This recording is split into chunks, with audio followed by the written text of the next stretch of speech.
Ford 2, 70 degrees. Cloudy today, mild tomorrow. CKLW 2020 News. The United Auto Workers Union laid it on the line for American Motors today. It must meet the union demands despite its shaky financial condition. Those demands include fat pay hikes, guaranteed annual salaries and profit sharing. Better health insurance benefits were added to the list today. A mayor's committee has officially recommended that Detroit build a huge sports stadium. The 19-member committee recommended a $42 million facility that would seat 50,000 people. It would be located on a 77-acre site at the Michigan State Fairgrounds. Committee Chairman Ralph McElvaney says the stadium would be adaptable for the Olympics. There are a lot of questions that have been asked. How about the Olympic Games? Well, we have studied that, and we believe that by careful architectural work, the stadium can be designed initially so that it can readily be adapted to the Olympic Games in event that Detroit should be successful in its bid for them. Warren Mayor Ted Bates has lashed out at real estate men who allegedly have been selling property in the path of the proposed I-696 freeway. The mayor said 4 persons registered complaints with him that they had unknowingly bought property due to be condemned by the freeway. Bates says he intends to file a protest of unethical procedures against real estate men involved in the practice. A man drowned in the Detroit River behind Cobo Hall today. Despite police attempts to save him, the man is identified as 56-year-old John Adam Stayer of Detroit. Officials say they heard the man call for help, threw him a life ring. The man grabbed it but lost his grip and drowned. The police in the city agree on non-economic issues. Police Commissioner Ray Girardin and DPOA President Carl Parcells today sent the sticky question of pay raises for police to fact-finding.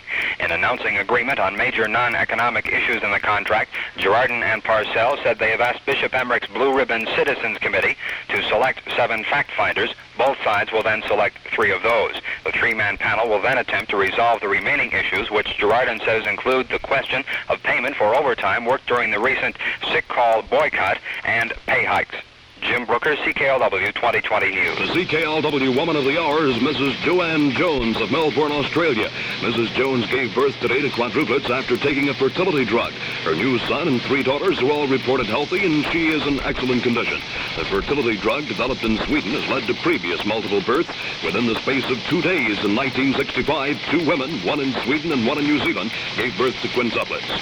A woman pedestrian was killed this morning on the Southfield Freeway. Police are unable to say why Mrs. Bertie Hamilton, the victim, was walking on the high-speed freeway. The first person to reach her was truck driver John Kroll. The woman walked out from the Plymouth Road ramp, and she didn't look to the left or the right. She just walked directly in front of traffic, and a truck swerved, and he just missed her, and the car that was next to her hit her. The accident occurred on the Southfield Freeway just south of Plymouth Road. A Windsor couple and their 3 young children escaped injury in a 2-alarm fire at their home this morning. Mr. and Mrs. Louis Menyes and their children, ranging in age from 3 to 6, were taken to Metropolitan Hospital for treatment of smoke inhalation. Damage to the home was estimated at $6,000. A battle against Molotov cocktails in New York. Fire Commissioner Robert Lowry set out to smash a tiger and instead stomped on a bunch of pussycats. The commissioner, concerned over the use of so-called Molotov cocktails, resurrected a 1938 section of the Fire Prevention Code. It prohibits the sale of gasoline in anything smaller than a 55-gallon tank equipped with rubber wheels and a hose. This, he figured, would kill the sale of small quantities of gasoline for use in the fire bombs. But it soon developed, motorists stranded on a highway can't pick up a small can of gasoline to get them to the nearest service station. And thousands of homeowners can no longer refill their keep-at-home cans for the family lawnmower. Lowry says he's getting out a quick letter to all the gas stations in the city. It explains that it's okay to help stranded motorists and the battlers of crabgrass. Ed McCarthy in New York. Jack Nicklaus has the early second round lead in the British Open golf tournament. He shot a 3-under par 69 today. The Detroit Tigers are in second place today, 1.5 games back of the first place Chicago White Sox. Tonight, the Tigers see action against the Senators in Washington. All the scores all season. First from CKLW 2020 News. There's another big week of cash savings waiting for you at Steinberg's. Just listen to this saving on Heinz tomato ketchup. 5 11-ounce bottles, only $1. The saving, 35 cents. That's right, you'll save 35 cents on your purchase of 5 11-ounce bottles of Heinz tomato ketchup. Stock up on this favorite salad mate Miracle Whip salad dressing. 32-ounce jar, only 59 cents. If you're planning an outdoor barbecue this weekend, be sure to have plenty of Ice Castle ice cream on hand. Your favorite flavors, only 19 cents a pint. So for true cash savings each and every week, shop the Steinberg way. You'll be glad you did. And don't forget to pick up your Centennial Polka record for just $1.